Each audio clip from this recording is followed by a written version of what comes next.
한 번 더 하겠습니다. 너는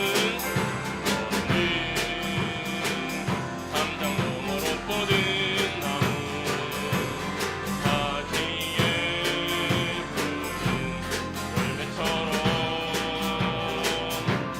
하나님의 귀한 축복이 삶에 가득히 넘쳐날 거야.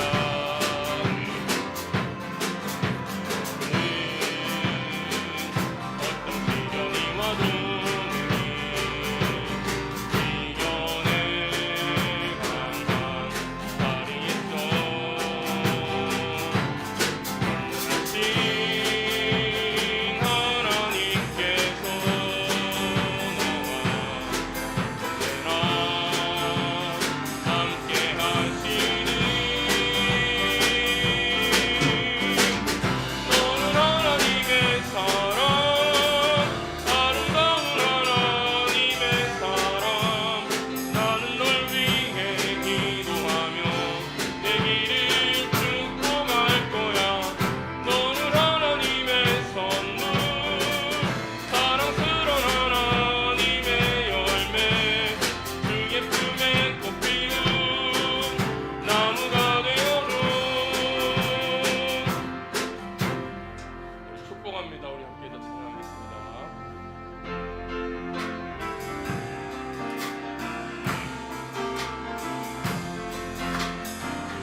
축복합니다. 주님의 이름으로 축복합니다. 주님의 사랑 축복합니다. 축복합니다. 주님의 이름으로 축복합니다.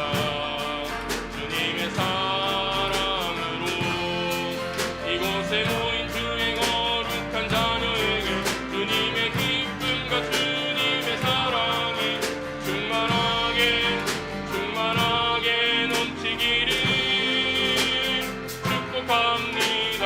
God bless you. God bless you. 축복합니다. 주님의 사랑. 우리 한 번 더 찬양하겠습니다. 축복합니다. 주님의 이름으로 축복합니다. 주님의 사랑으로 이곳에 모인 주의 거룩한 자녀에게 주님의 기쁨과 주님의 사랑이 충만하게 충만하게 넘치기를 축복합니다. God bless you. God bless you. 축복합니다. 주님의 사랑으로.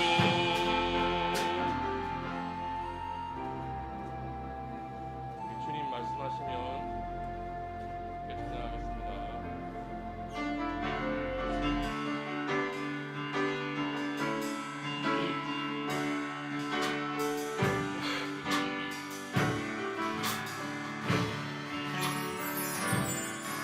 주님 말씀하시면 내가 나가리라.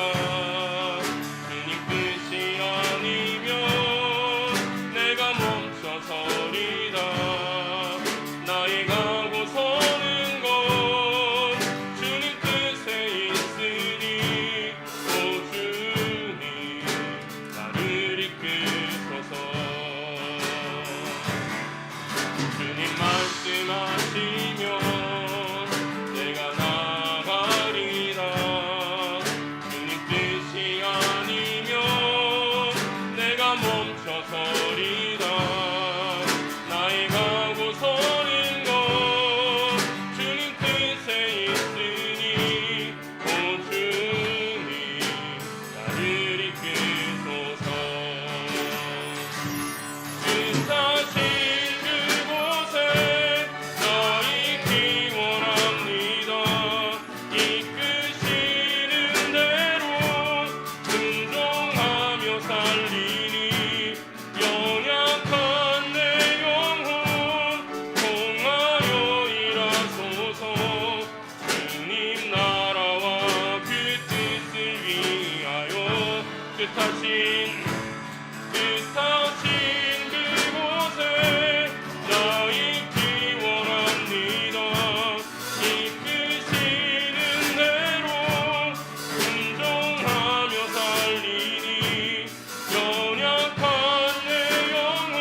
예배합니다. 함께 찬양하겠습니다.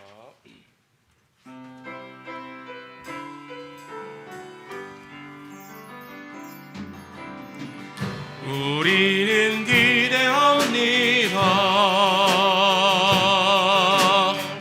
지금 여기 새로운 은혜가 있기를 우리는 기대합니다. 아멘. 우리는 기대합니다. 지금 여기 새로운 은혜가 있기를 우리는 기대합니다. 주님과의 새로운 만남을 내 영혼 새롭게 기름 부어짐을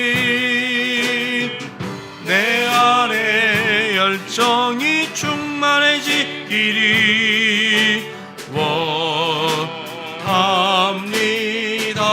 아멘. 우리는 기대합니다.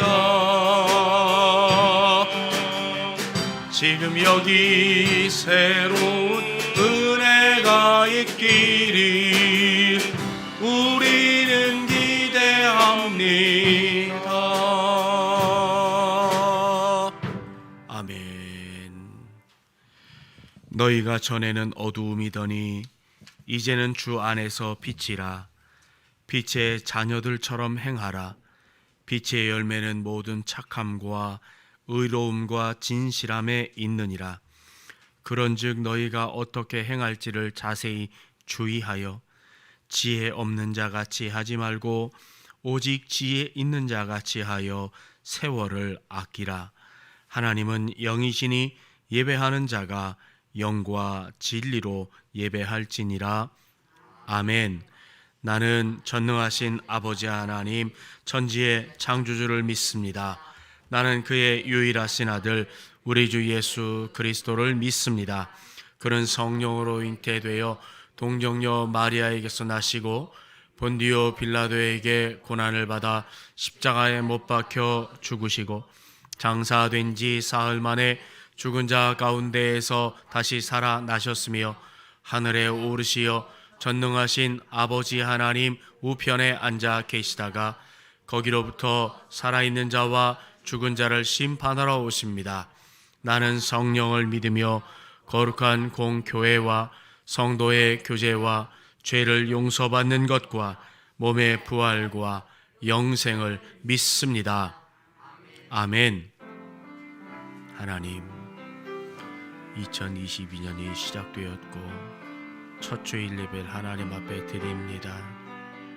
우리의 예배를 기쁘게 받아주시고 새 힘 주시는 하나님의 은혜 가운데 2020년이 더욱 보람차고 더 많은 열매를 거두며 하나님께 기쁨되는 한 해 되게 하옵소서. 예수님의 이름으로 기도합니다. 아멘.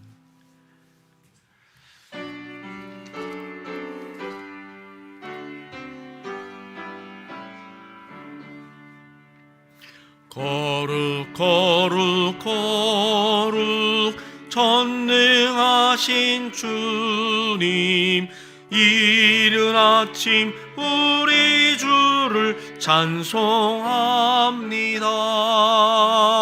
거룩 거룩 거룩 자비하신 주님, 성삼위일체 우리 주로다멘.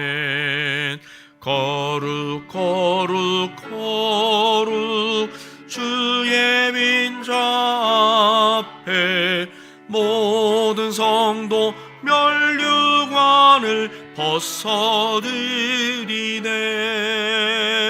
전군 천사 모두 주께 굴복하니 영원히 위에 계신 주로다멘. 거룩 거룩 거룩 주의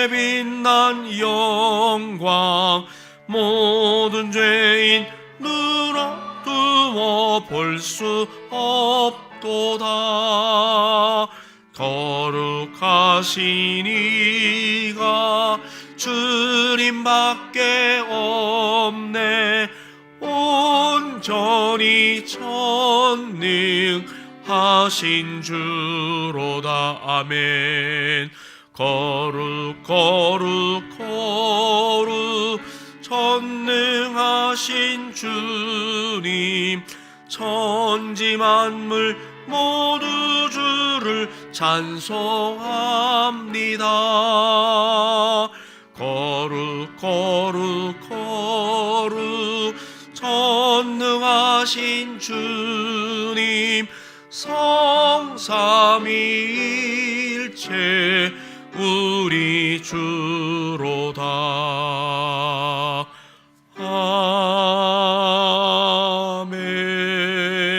아멘. 주께서 옛적에 땅에 기초를 놓으셨사오며 하늘도 주의 손으로 지으신 바니이다. 그것들은 다 옷같이 낡으리니 의복같이 바꾸시면 바뀌려니와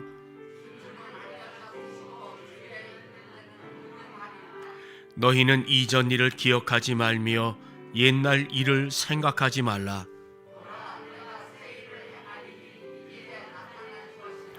너희는 유혹의 욕심을 따라 썩어져가는 구습을 따르는 옛사람을 벗어버리고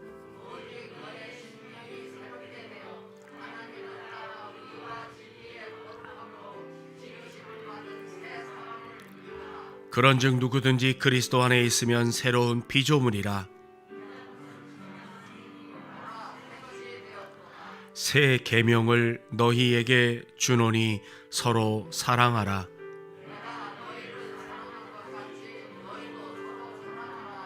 아멘.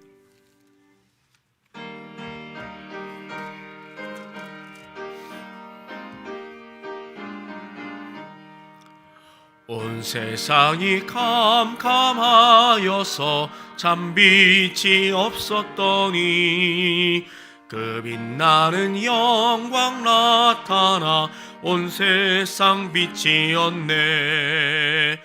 영광 영광의 주, 영광 영광의 주, 밝은 그 빛 내게 비추었네. 영광 영광의 주, 영광 영광의 주, 이 세상의 빛은 오직 주 예수님. 주 말씀을 믿는 사람은 그 마음이 시원하고 그 명령을 준행하는 자 그 길이 환하겠네. 아멘. 영광 영광의 주, 영광 영광의 주, 밝은 그 빛 내게 비추었네. 영광 영광의 주, 영광 영광의 주, 이 세상의 빛은 주 예수님. 죄 가운데 빠는 사람은 그 눈이 어두워도 그 죄악을 씻는 날에는 그 눈이 밝아지네. 아멘. 영광 영광의 주, 영광 영광의 주, 밝은 그 빛 내게 비추었네. 영광 영광의 주, 영광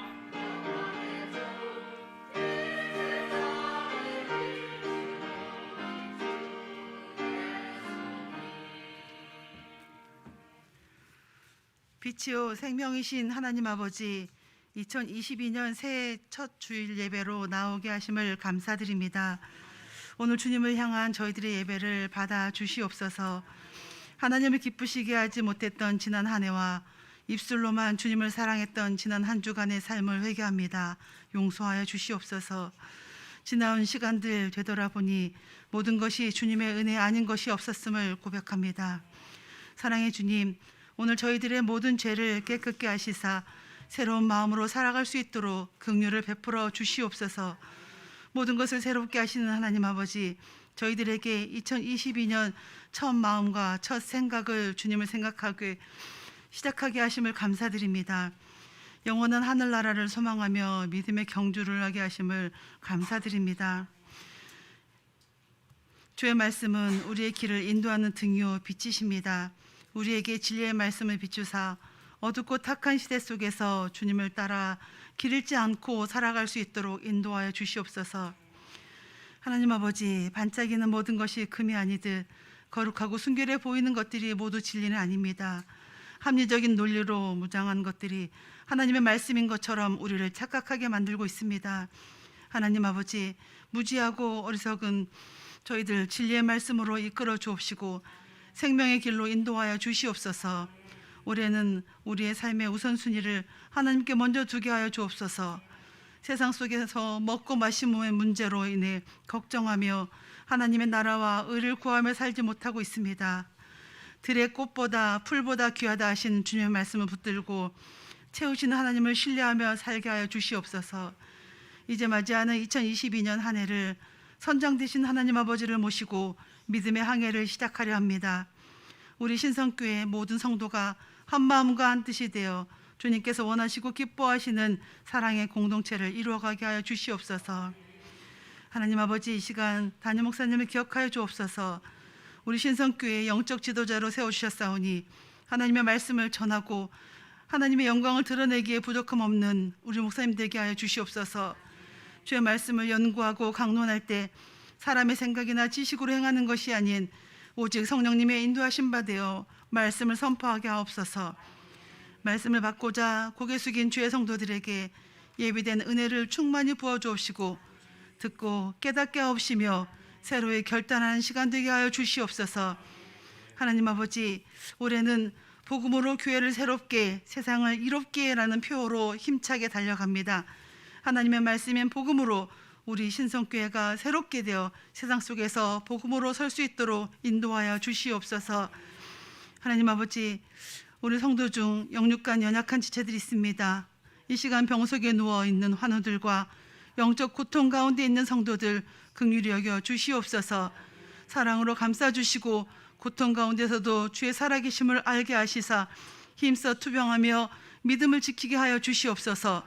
소생의 은총으로 다시 일어나 하나님 아버지를 마음껏 찬양할 수 있게 하여 주시옵소서. 때를 따라 도우시는 하나님 아버지, 미래를 준비하는 수험생들에게 하나님의 은혜가 언제나 충만하길 원합니다. 그들의 생활 속에 임재하기를 원합니다. 입시의 모든 과정이 근심, 걱정, 두려움이 아닌 희망과 소망의 징검다리가 되게 하여 주시옵소서. 입시라는 선의의 경쟁 과정을 통해 믿음의 자녀들이 더욱 성숙해지는 복을 누리게 하여 주시옵소서. 하나님 아버지, 오늘도 교회와 예배를 위하여 수고하는 손길들 기억하여 주옵소서. 물질로 시간으로 섬길 때마다 늘 성령님의 인도하심 따라 쓰임받는 복의 손길들이 되게 하여 주시사 참 기쁨을 누리게 하여 주옵소서. 하나님 아버지, 이 시간 하나님을 찬양하는 귀한 성가대의 찬양을 받아 주시옵소서. 이제 시작된 한 해의 섬김의 자리에 세워주신 지휘자님과 반주자님 기억하여 주시어 특별한 은사와 지혜와 건강을 더하여 주옵시고 재주와 능력으로만 지도하는 것이 아니라 하나님의 말씀과 믿음의 가마로 성가대원 한 사람 한 사람을 세워갈 수 있도록 인도하여 주시옵소서. 그리하여 성가대원 각 사람 모두 신앙의 바른 삶을 살아 하나님 아버지를 더욱더 그 성호를 찬양하며 부족함 없는 삶이 되게 하여 주시옵소서. 하나님 아버지, 올해 세운 계획들이 주님의 은총 아래에서 이루어지게 하여 주옵소서. 기도하게 하시고 찬양하게 하시고 말씀 안에서 머무는 삶을 매일 실천하며 살게 하여 주시옵소서. 이 시간 새해 첫 주 예배하는 모든 성도들에게 은혜와 평강으로 함께 하시길 빌거나오며 영광과 찬양을 받으시기 합당하신 우리 주 예수 그리스도 이름으로 감사하며 기도합니다. 아멘.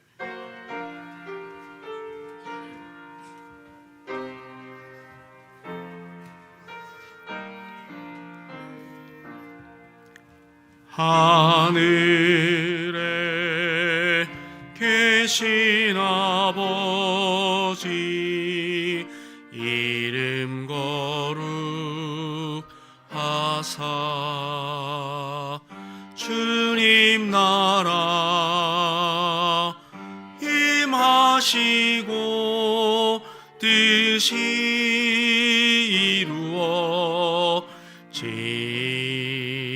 이루어지이다. 일용할 양식 주시고 우리들의 큰 죄 다 용서하옵시고 또 시험에 들게 마시고 악에서 구원하소서. 대개 주의 나라 주의 권세 주의 영광 영원히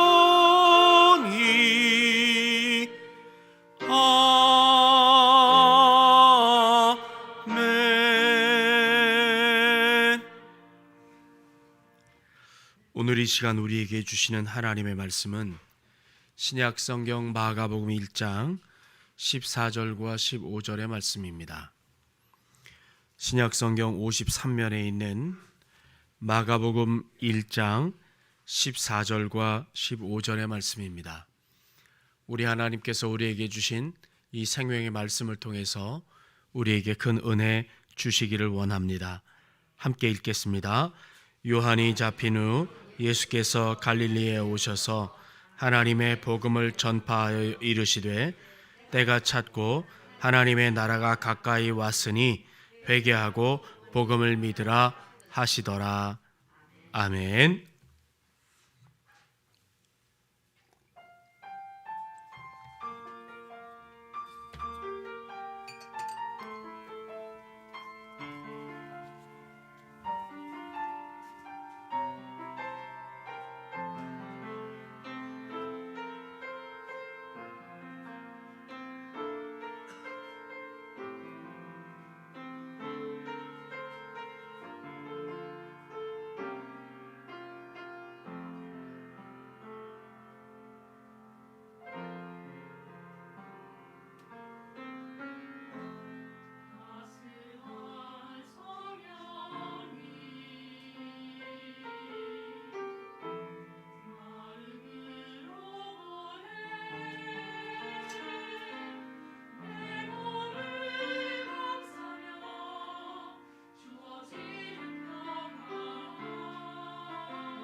아멘. 기도합니다. 사랑의 하나님 아버지, 2022년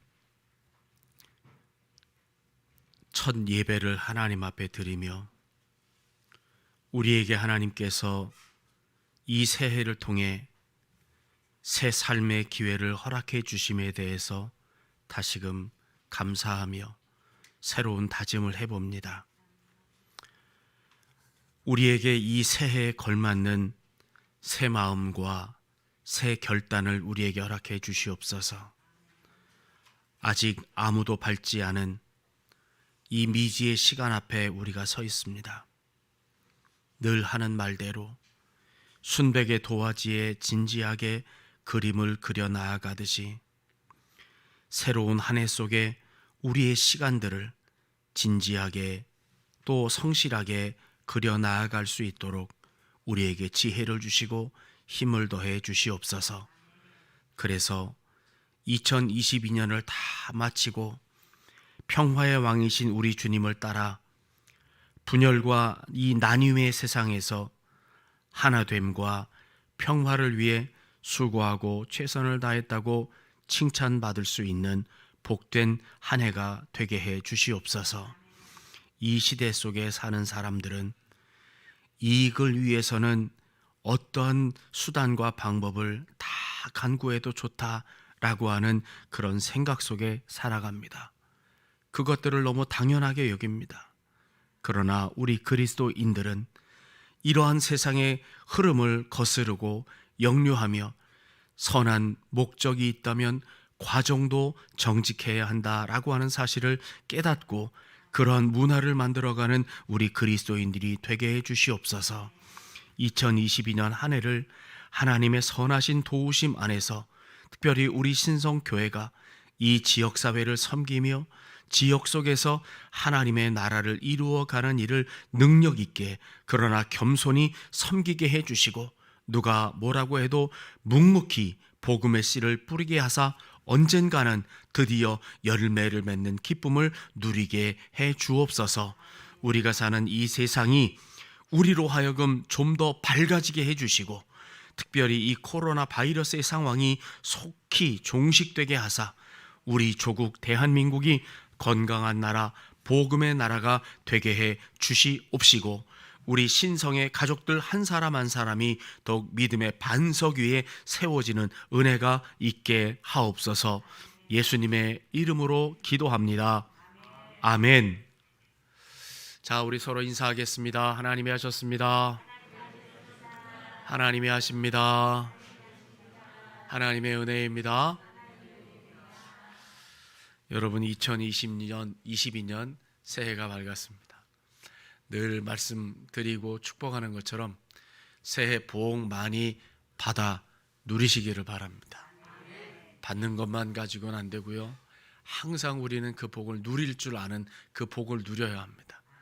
그 복을 꼭 누리시는 우리 신성의 가족들 되시기를 바랍니다. 무엇보다 이 혼란한 시대에 참으로 우리 하나님께서 우리와 늘 함께 해주셔서 정말 여러분 어떤 것보다도 평안한 게 참 좋은 거예요. 네? 심심한 것 같아도 아무 일 없이 이런 살아가는 것이 가장 좋은 것이라고. 내 삶은 좀 심심하니까 하나님 내 삶을 좀 다이나믹하게 해주세요. 그러면 여러분 인생에 풍파가 많습니다. 그러니 하나님들 함께 해주셔서 평강의 복으로 함께 해주옵소서. 그렇게 기도하며 한 해를 살아가실 수 있기를 축복합니다.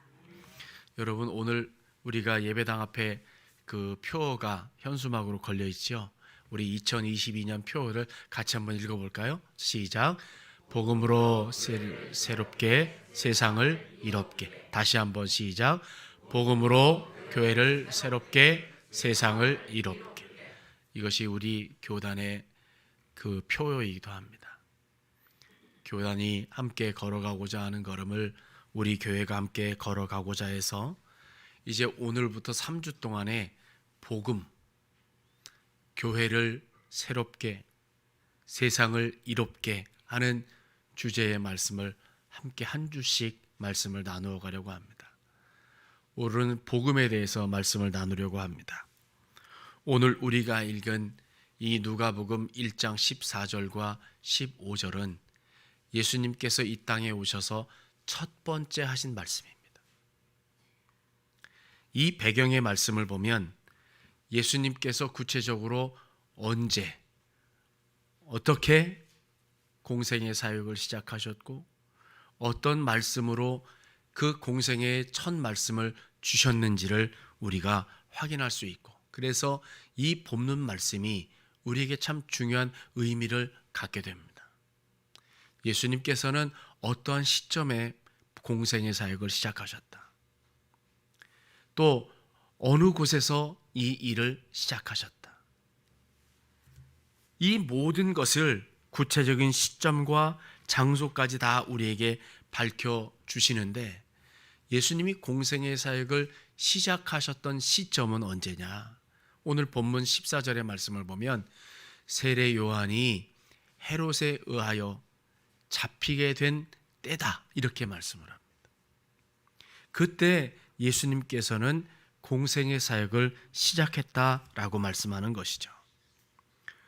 그것도 세례 요한이 잡히게 된 그 시점을 이야기하는데, 또 장소는 세례 요한이 잡혔던 곳 갈릴리에서 예수님께서 그 공생의 사역을 시작하셨다라고 하는 겁니다.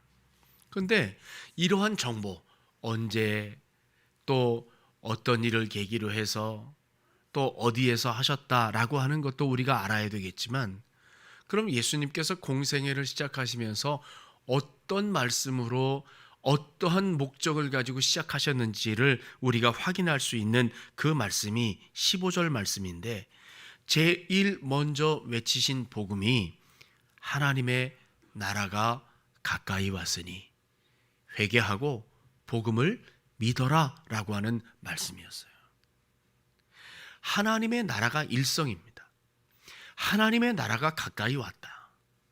그러니 너희들은 그 하나님의 나라에 참여하기 위하여 회개하기 위하여 회개하고 복음을 믿어라 라고 말씀하는 것이죠. 그러니까 이 복음은 하나님의 나라입니다. 그러면 여러분, 예수님께서 말씀하신 이 하나님의 나라가 보통 뭐냐라고 하는 거죠. 우리는 보통 나라 그러면 경계를 우선 생각합니다. 우리나라만 해도 이 남북한이 함께 하나가 나라가 되어야 되는 이 공간적인, 이 지역적인 개념을 갖고 있잖아요. 그리고 헌법에서도 대한민국의 전 영토가 우리나라야. 그래서 북한도 우리나라잖아요. 지금 우리 땅이잖아요. 그런 땅의 개념을 갖고, 지역적인 개념, 공간적인 개념, 이걸 갖고 있습니다. 그래서 중국인이, 몽골인이, 미국인이, 영국인이 다 지역적인 어떤 한계를 다 우리가 기억하게 되는 거죠. 그래서 우리가 천국 그래도 늘 그런 생각을 갖고 있습니다. 천국 그러면 저 세상, 앞으로 우리가 경험할 내세, 천국, 천당, 이게 다 어떤 그 지역적인 그 말이 담겨져 있잖아요. 당이든지 국이든지. 그런데 예수님께서 선포하신 하나님의 나라는 이 헬라어로 바실레이아 투 데우라고 하는 거예요. 데우는 하나님을 뜻하는 거고요. 바실레이아는 나라라고 하는 뜻이에요. 근데 이 바실레이아 투 데우, 즉 하나님의 나라는 지역적인 개념보다는 통치의 개념이 더 강합니다. 주권의 개념이 훨씬 더 강해요. 말하자면 하나님의 나라는 하나님의 통치, 하나님의 지배, 즉 하나님의 다스림이 있느냐에 따라 달려있다는 거예요. 거기가 어디든 하나님의 통치, 하나님의 주권이 실현된 곳이라면 거기는 다 하나님의 나라, 즉 바실레이아 투 데우라고 하는 것이죠. 그러니까 우리가 굳이 죽어서 저 세상 천국이 아니어도 하나님의 공의, 하나님의 정의, 하나님의 통치가 이루어지는 곳이면 그곳이 바로 하나님의 나라가 되는 것이죠. 그래서 내가 하나님의 통치를 받고 살아가는 사람이면 우리는 하나님의 나라가 이미 내 속에 이루어진 것입니다. 그래서 우리가 예수를 믿으면 영생을 얻었다라고 하는 말씀이 같은 의미의 말씀인 것이에요. 여러분, 예수님께서 제자들에게 요청을 받으셨어요. 세례 요한에게 제자들에게 기도를 가르쳐 주셨는데 우리에게도 기도를 가르쳐 주십시오 라고 요청했을 때 예수님께서 그 요청에 응답하셔서 기도를 가르쳐 주셨고, 그 기도를 가르쳐 주시는 가운데 하나님의 나라가 임하게 하옵시며 라고 하는 기도를 저들에게 가르쳐 주셨습니다. 그 가르침은 이 땅에 하루속히 하나님의 의로운 통치가 실현되게 해 주십시오. 너희들은 날마다 이것을 위해 기도해야 된다라고 하는 주님의 가르침 그리고 당부였습니다. 이거를 절대로 잊어버리지 말아라. 하나님, 내 속에 하나님의 통치, 하나님의 지배, 하나님의 다스림, 내가 주님 안에, 주님이 내 안에 계시는 이러한 역사가 이루어지게 하옵소서. 이것이 주님께서 가르쳐 주신 기도문의 내용인 것이죠. 여러분, 그래서 지금 내 심령이 하나님의 온전한 지배를 받고 있다면 지금 내 안에 하나님의 나라가 이루어진 것입니다. 지금 우리 가정에 하나님께서 주인 되셔서, 가장이 되셔서 우리 가정에 임재하고 계시면 바로 우리 가정이 바로 천국이 되는 것입니다. 그래서 하나님의 통치를 받고 살면 곧 거기가 하나님의 나라가 되는 것이죠. 여러분, 죽어서 가는 천국도 이미 지금 내 안에 실현된 하나님의 나라의 연장이라고 하는 거예요. 그래서 지금 내 안에 천국이 있다면 더 큰 천국, 진짜 우리의 삶에 정말 아름답고 계시록의 표현대로 더 아픔도 없고 눈물도 없고 한숨도 없고 죽음도 없는 그 천국을 우리가 날마다 내 속에 구현된 천국을 통해 사모하게 되는 것이죠. 지금 내 속이 지옥인데 여러분, 어떻게 천국을 사모할 수 있겠어요? 조금 전에 예수님께서 공생애를 시작하신 시점이 세례 요한이 헤롯에게 체포된 직후라고 말씀을 드렸어요. 그럼 왜 체포가 됐을까요? 세례 요한이 헤롯에게 도전했기 때문이죠. 헤롯이 자기 동생을, 부인을 취해서 아내로 삼근 그 말 그대로 정말 불의한 일을 저질렀고, 그가 행하는 모든 일에 대해서 세례 요한이 비판적이었어요. 그래서 세례 요한이 잡혀간 거거든요. 그러면 그 당시를 오늘 우리말로 표현하면 공안정국입니다. 정부에 대해서 뭔가 비판적이어서 그 비판한 사람들을 잡아가두고 그 힘들게 하는 공안정국이에요.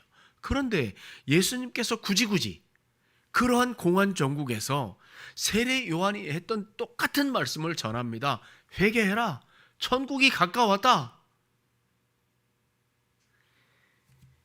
세례 요한이 헤롯의 잘못을 고발하다가 정치범으로 붙잡힌 직후에 이 살벌한 시기에, 위기의 시간임에도 불구하고 예수님께서는 굳이 그가 잡혀간 현장인 갈릴리로 가셔서 그가 외쳤던 천국에 대한 하나님의 주권, 하나님의 통치에 대해서 똑같이 전하셨으니 얼마나 위태로운 순간이었습니까? 여러분, 예수님께서는 당시 그 모습은 체제에 도전하시는 것과 같았어요. 얼마나 도전적입니까? 세례 요한의 체포 소식을 듣자마자 헤롯의 주권이, 헤롯의 그 권력이 포악을 떠는 그런 갈릴리 현장으로 달려가셔서 하나님의 주권과 하나님의 통치를 선포하셨다는 것은 바로 살아있는 권력에 대항하는 거죠. 현실 정치에 선전포고하는 것과 같은 것 아니겠습니까?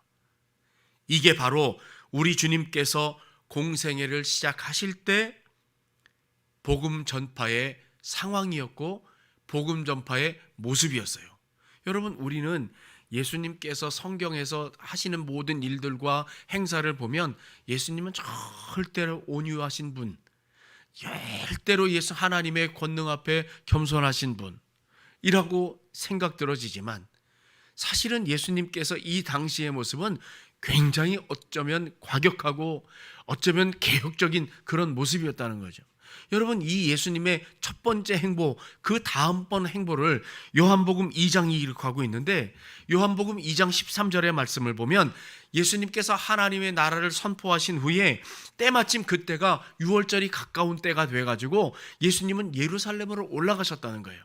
그런데 그 14절부터 16절까지의 말씀을 보면 우리가 잘 알고 있는 예수님의 행보를 볼 수 있는데, 예루살렘 성전에 올라가셔서 그냥 난리를 치셨습니다. 그 안에 소를 파는 사람, 양을 파는 사람, 비둘기 파는 사람들, 돈 바꾸는 사람들을, 그 사람들이 장사하는 걸 보고 화가 나셔서 노끈으로 채찍을 만들어서 양이나 손을 다 성전 밖으로 내쫓으시고 돈 바꾸는 사람들의 상을 다 엎으셨어요. 이 모습이 바로 복음을 전파하시는 예수님의 두 번째 행보였어요. 첫 번째는 헤롯에 체포된 세례 요한이 전한 하나님의 나라에 대해서 아주 확실하게 선포하시고, 두 번째는 말 그대로 교회에 가서 교회를 둘러 엎으신 것.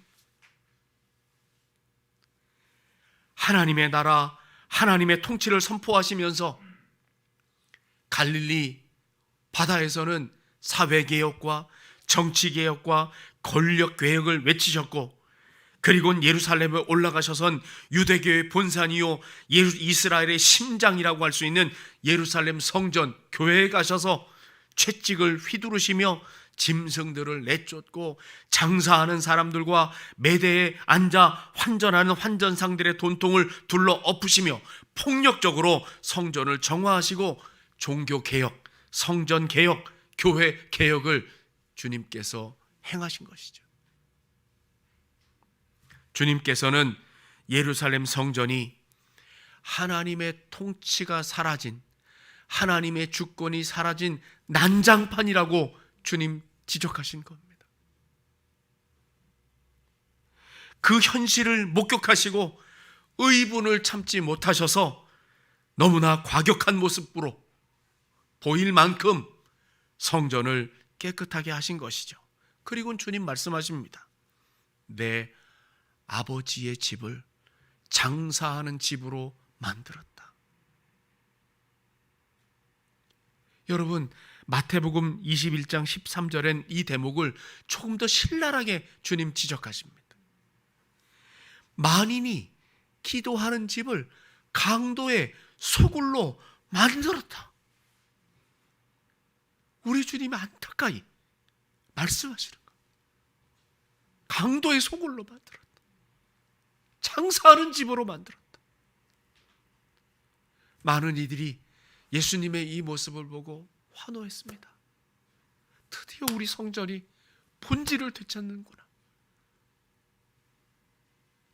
그러나 소위 성전의 주도권을 가졌다고 하는 자들, 성전 주인을 자처하던 제사장과 서기관과 장로들은 네가 무슨 권리로, 무슨 자격으로 이런 짓을 하느냐고 주님을 배척하고 주님을 멸시했습니다.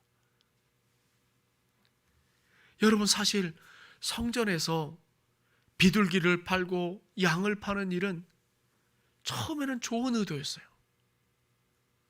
여러분, 이스라엘 사람들은 율법에 따라 1년에 3번씩 성전에 와서 글을 보이며 하나님 앞에 예배하고 헌신해야 되는 의무가 있었어요. 이것은 이스라엘에 사는 사람들뿐만 아니라 포로로 잡혀가서 멀리 떨어져 있는 그 디아스포라 유대인들에게 똑같이 지워진 의무였습니다. 그래서 저들은 1년에 3번씩 그렇게 하나님의 성전에 찾아왔어요. 그들은 정성스럽게 예물을 준비해 왔습니다. 잘 준비해서 하나님 앞에 드릴 걸로 미리 준비한 그 예물을 준비하여 가지고 왔지만, 오다가 보니 너무 오랜 세월이 걸려서 그 제물이 흠이 생기고 티가 생기고 점이 생기고 제물로 드려질 그 자격이 부여되지 못했어요. 그래서 처음에는 제사장들이 이런 사람들이 하나님 앞에 온전히 예배드리기 위하여 우리가 도와줘야 되겠다. 그리고 이제 성전 근처에서 소를, 양을, 비둘기를 준비해서 이렇게 바꾸어 줬어요. 팔았어요. 그런데 세월이 지나가면서 이것들이 바뀌어졌어요. 또한 환전하는 것도 그래요. 여러분, 유대인들이 자기들이 규정을 만들어 가지고 하나님 앞에 헌금할 때는 이방 우상이 새겨진 돈을 가지고는 절대로 부정한 것을 하나님의 전에 드릴 수 없다. 그러니 이스라엘의 거룩한 돈 세겔로 바꿔서 하나님 앞에 드려라. 그래서 바꿔줬어요. 근데 그것이 이제 바꿔주다가 보니 그 바꿔주는 비용을 받게 되고 이런저런 일이 생기기 시작했어요. 하나님 앞에 드린 예물도 정말 좋은 걸 갖고 왔는데 이런저런 핑계를 대가지고 이런 거 저런 거 이것 때문에 안 된다. 꼭 우리가 준비한 이 예물로만 드려야 한다. 라고 제사장들과 그 수하에 있는 사람들이 그렇게 함으로 인해서 정말 제물로 드릴 수 없는 그런 걸 비싸게 사가지고 하나님 앞에 제물로 드릴 뿐만 아니라 외국 돈을 이스라엘 돈으로 바꿔주면서 일정량의 환전 금액을 또 받으면서 이득을 착복하는 그런 일이 생기게 되었던 것이죠. 처음에는 하나님 앞에 예배하는 사람들을 도와주기 위해 시작한 일이 그들의 이익의 도구, 이익의 수단이 돼버리고 말았다는 것이죠. 그런 그것을 보시고 예수님께서는 단호하게 말씀하십니다. 너희들이 내 아버지의 집을, 기도하는 만민의 집을 장사의 소굴로, 강도의 소굴로 만들었다. 여러분, 그들은 정말 강도였습니다. 하나님을 팔아서 자기의 이익을 얻는 강도였습니다.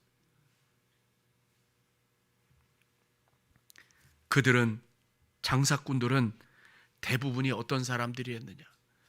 제사장들에 의해 고용된 사람들이나 하수인들, 거기에 서기관들이 아는 사람들, 이 서기관들은 대부분이 바리새인들 출신들입니다. 그러니 지금 사두개인들과 바리새인들이 작당을 해서 교회를 강도의 소굴로 만든 거예요. 마치 교회의 지도자들이라고 하는 사람들이 그런 소굴로 만들었다 그 말입니다. 여러분, 사람들은 다 알았어요. 저 사람들이 나쁜 짓을 하는 걸 다 알았습니다. 하는 수 없이 그들의 횡포와 강도 행각에 당할 수밖에 없었고, 그래서 예수님께서는 그 모습을 하나님의 주권과 통치가 없어진 성전을 향해 채찍을 휘두르시고 강도의 소굴이 되고 시장판이 된 예루살렘 성전을 그렇게 거의 폭력적으로 정화하신 겁니다. 그런데 여러분, 우리의 삶을 보면 역사는 반복이 돼요. 여러분, 16세기 로마가 그 교회가 똑같았습니다. 지금의 교황청으로 사용되고 있는 성당이 성 베드로 성당이거든요. 근데 그 베드로 성당을 어마어마한 규모로 졌어요. 짓다가 보니 자금이 바닥이 났어요. 그래서 그 자금을 마련하기 위하여 그들이 머리로 짜낸 것이 뭐냐? 면죄부였어요. 그 면죄부가 뭐냐? 그 면죄부 하나를 사면 죄가 사해지는 거예요. 여러분, 이 면죄부라고 하는 건 한마디로 말하면 부적입니다. 부적. 그걸 사는 만큼 지은 죄가 사해진다. 그러니 많이 사면 많이 살수록 순결해지는 거예요. 이거 얼마나 좋습니까? 세상에 돈으로 해결하는 게 제일 싸대잖아요. 돈이 있는 사람은 그걸 많이 사면서 순결해진 거예요. 면죄부는 특별히 살아생전에 이렇다 할 공덕을 쌓지 못한 아버지나 할아버지나 이런 분들에게 굉장히 유용했어요. 이 로마 교회의 지도자들이 뭐라고 얘기했냐면, 여러분 지금처럼 우리가 지폐를 돈으로 사용하는 게 오래되지 않았어요. 그 당시에도 돈은 동전이었어요. 그래서 그 헌금함을 뭐로 대부분 만들었냐면, 사람들이 이 양철이나 혹은 노시나 이런 걸 만들어 가지고 돈이 딱 떨어지면 쨍그랑 하는 소리가 딱 나기면 그 소리가 연옥에 들렸대요. 그래, 연옥이라는 게 뭐냐면, 여러분 천국에 갈지 지옥에 갈지 갈똥말똥 한 사람들이 모여서 하는 데가 연옥이에요. 그런데 내 아버지나 내 어머니나 내 고모나 이모나 사돈의 팔촌이나 다 거기 이렇게 모여 있는 사람이, 내가 그 사람의 이름으로 면죄부를 사가지고 돈통에 딱 떨어뜨리는 그 순간 땡그랑 하는 소리가 그 연옥에 들려가지고 그 거기를 관장하는 천사가 그 사람을 곧바로 어디로 보낸다고요? 천국으로 보낸다는 거예요. 그런데 여러분, 이게 살아생전에 덕을 못 쌓고 사는 사람에게만 유용한 게 아니에요. 살아있는 사람에게는 더 유용해요.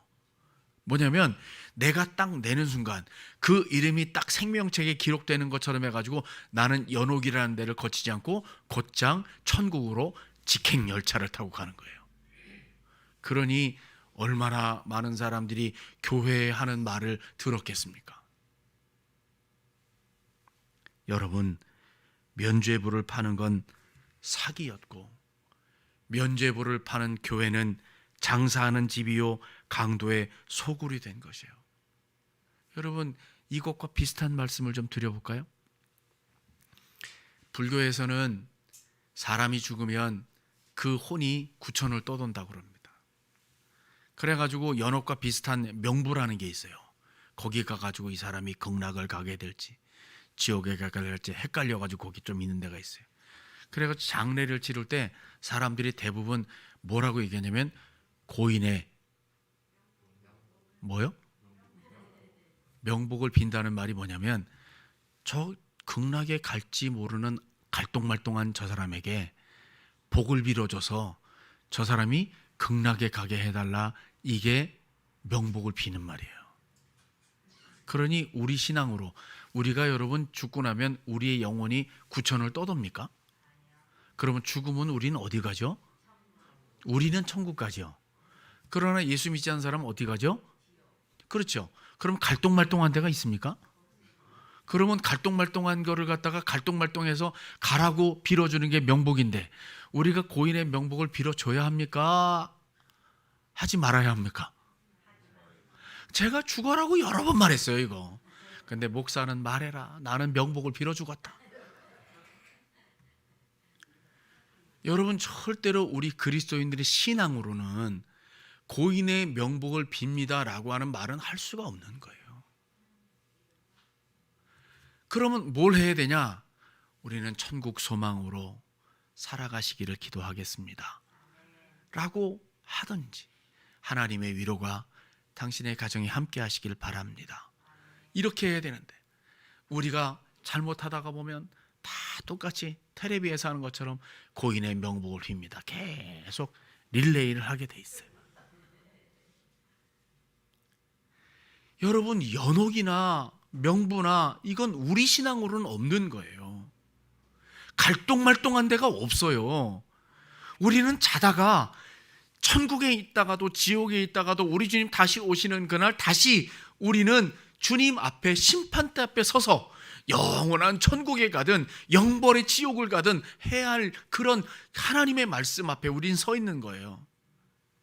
여러분, 이 당시 이 면죄부를 팔고 있던 당시의 루터는 그 당시 수도사로, 신부로, 대학 교수로 역할을 감당하고 있었어요. 그는 철학 교수로, 성서 신학 교수로 그 비텐베르크 대학에서 철학과 성경 신학, 즉 로마서와 갈라디아서를 가르치고 있었는데, 이 루터가 말씀을 공부하면 공부할수록 로마 카톨릭의 가르침이 엉터리인 거예요. 그렇다고 그것을 뭔가 자기가 해결할 방법이 없어요. 고민하고 있는데, 그때 로마 교회에서 그 성전을 짓겠다고 사기 행각을 한 거예요. 면죄부를 판 거예요. 그래서 루터가 그가 재직하고 있는 비텐베르크의 슐로스키르헤라고 하는 그 교회 정문에 95개 조항을 붙이고 질문하는 것으로부터 시작해서 종교개혁이 이루어진 거예요. 여러분, 그렇다면 지금 우리 한국교회는 어떻습니까? 그 옛날 주님 시대에 성전에서 비둘기를 팔고 양을 팔고 돈을 바꿔주며 상거래하던 그런 일들이 우리 이 시대 우리 한국교회는 없습니까? 중세 카톨릭은 면죄부를 팔고 대대적으로 천문학적인 규모의 종교 장사를 벌였는데 지금 우리 한국교회는 그런 일을 절대로 하지 않습니까? 만약 주님께서 지금 우리 한국교회를 찾아오신다면 뭐라고 말씀하시고 어떻게 행하실까요? 주님께서 예루살렘 성전에서 하셨던 것처럼 상을 둘러엎으시고 채찍질을 하신다. 그렇다면 너무너무나 비참합니다.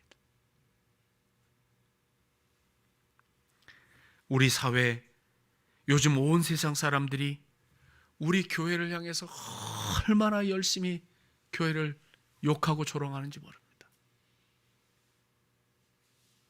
그렇습니다. 비난받을 일이 있고 비난받아야 마땅한 그런 일들도 있습니다. 그러나 세상은 그러면 비난받을 일이 없어서 교회를 향해서 비난을 하고 있냐? 그렇지는 않지요. 더 많이 하나님의 복음이 필요하고 하나님께서 하시는 하나님의 통치가 필요한 것이 바로 저 세상입니다. 그래서 우리가 더욱 중요합니다. 우리가 하나님의 통치를 이루어가야 할 하나님의 분신들이기 때문에, 예수 그리스도의 분신들이기 때문에 우리는 그 복음을 전하고 하나님의 통치, 하나님의 의로운 통치가 이 땅 가운데 이루어지게 해야 하는 도구로 우리를 하나님 부르셨기 때문에 오늘 우리의 역할이 너무너무나 중요합니다. 우리가 서 있는 삶의 자리가 다 복음이 전해져야 될 영역이고, 오늘 우리가 만난 모든 사람들이 그 복음이 필요한 사람들입니다. 오늘 우리가 이 복음을 들고 세상 가운데 나아가 우리가 부족해도 복음은 능력이 있으니, 복음은 우리는 변해도 복음은 변하지 않으니 이 세상 가운데 복음을 전해서 하나님의 통치, 하나님의 지배, 하나님의 다스림이 이루어지는 복된 나라와 사회, 그리고 우리 가정을 이루어갈 수 있길 주의 이름으로 축복합니다. 기도하겠습니다. 사랑이 많으신 하나님 아버지, 오늘 우리가 주님의 복음, 하나님의 나라를 사모합니다. 하나님의 나라가 이 땅에 이루어지는 그날을 위하여 우리를 부르시고 우리를 통해 하나님의 역사를 이루시고자 하시는 하나님의 섭리가 있사오니, 하나님, 우리가 그 일을 감당하는 하나님의 사람들 되게 해 주시옵소서. 예수님의 이름으로 기도합니다. 아멘.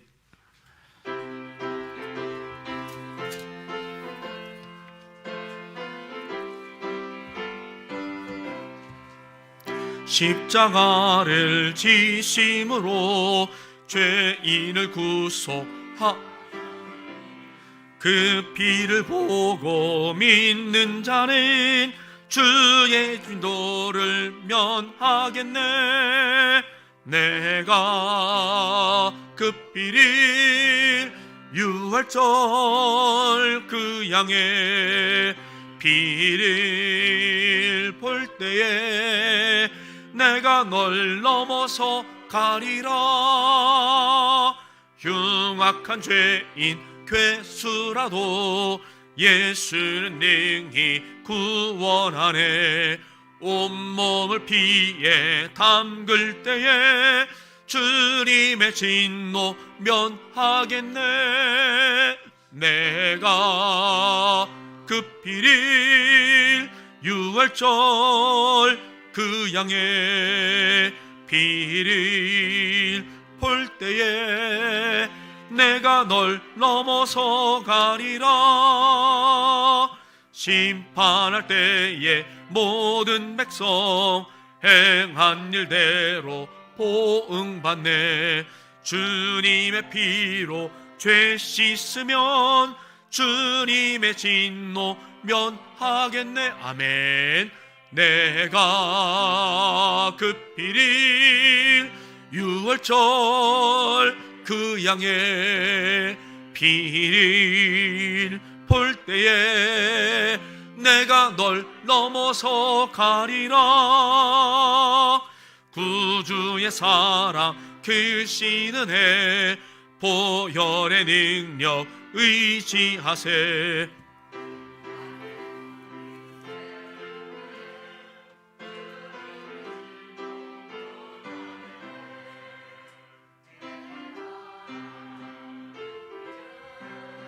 유월절 그 양의 피를 볼 때에 내가 널 넘어서 가리라. 아멘. 교회 앞에 광고를 드립니다.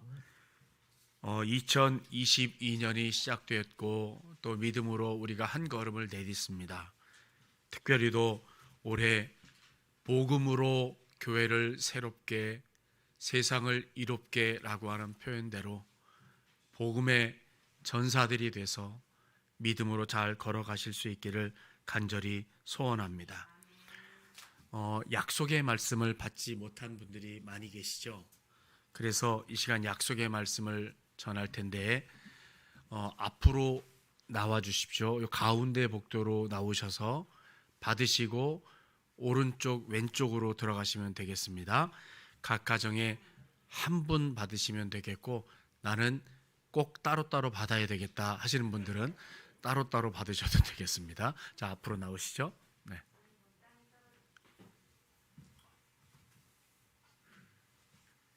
제가 하나님의 약속의 말씀입니다 하면 말씀을 받으시고 아멘 하고 받으시면 됩니다. 하나님의 약속의 말씀입니다. 아멘. 하나님의 약속의 말씀입니다. 하나님의 약속의 말씀입니다. 아멘. 하나님의 약속의 말씀입니다. 하나님의 약속의 말씀입니다. 또 안 받으신 분 계신가요? 네, 나오시죠. 하나님의 약속의 말씀입니다. 아멘.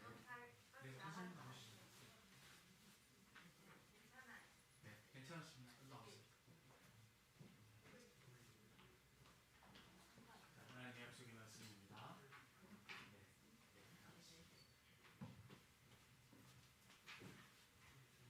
자, 이제 약속의 말씀을 받으셨죠? 약속의 말씀을 받으신 분들은 크게 그 자리에서 한번 읽어보시죠. 자, 시작.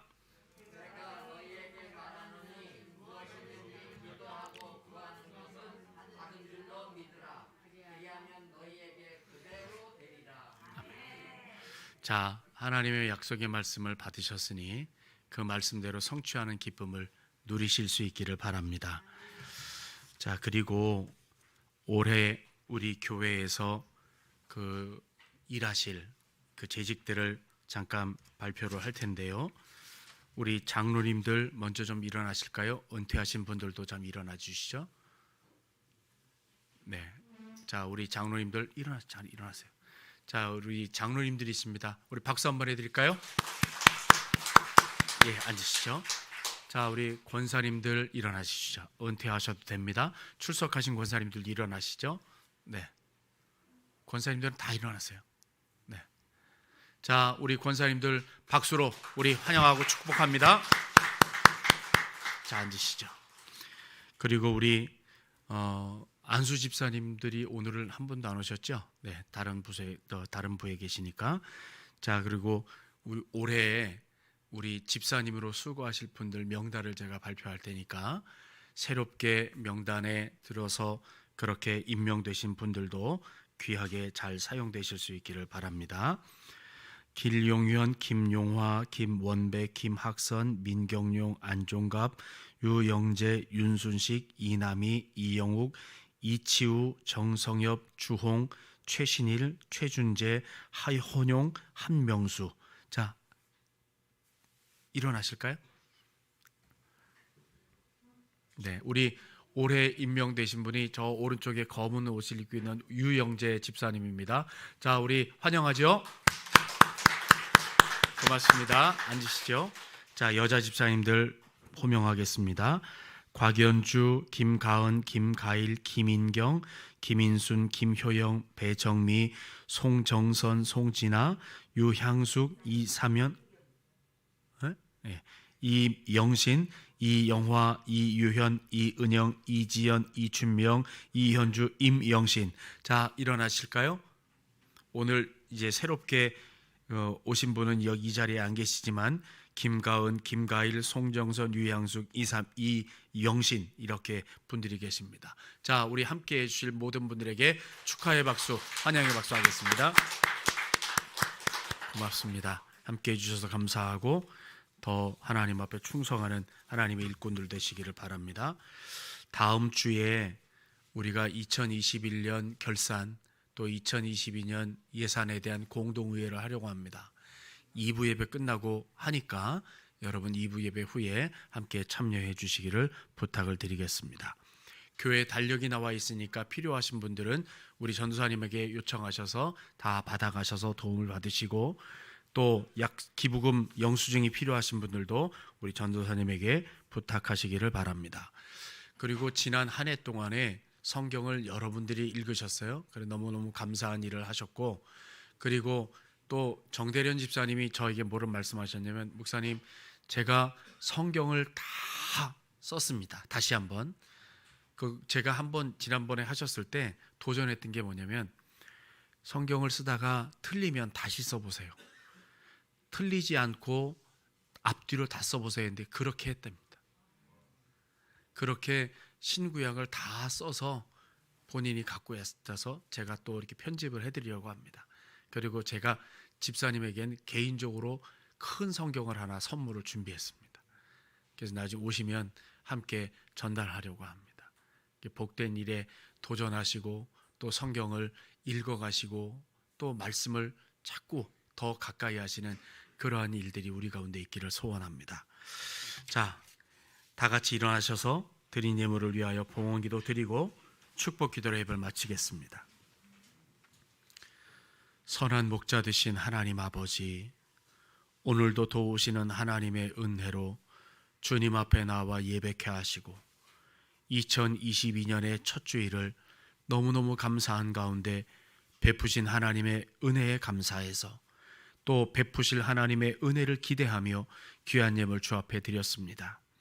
이 예물 우리 주님 기뻐 받으시고 하나님의 놀라운 역사를 위하여 능력 있게 아름답게 향기나게 사용되게 하여 주옵소서. 드린 손길들을 우리 주님 기억하셔서 참으로 하나님 앞에 드릴 줄 아는 믿음의 사람의 한 사람 한 사람의 손길을 기억하시고 하나님이 날마다 동행해 주시고 날마다 평안케 하시는 놀라운 역사를 누리는 우리 신성의 가족들 되게 하시며 자녀손들이 믿음 안에 잘되며 일하는 일터와 사업장이 더욱 복되게 하여 주시옵소서. 예수님의 이름으로 축복하며 봉헌기도 드립니다. 아멘.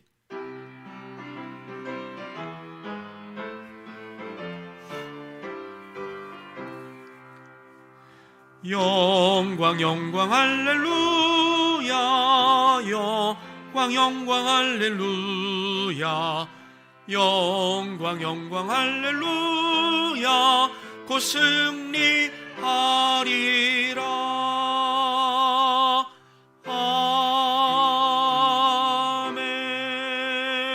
아멘.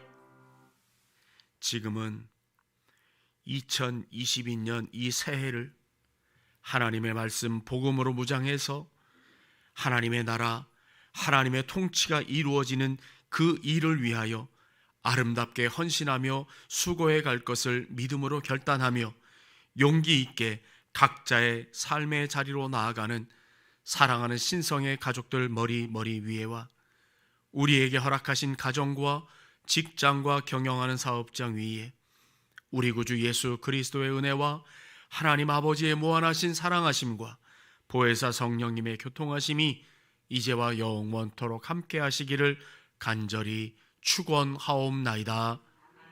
아멘.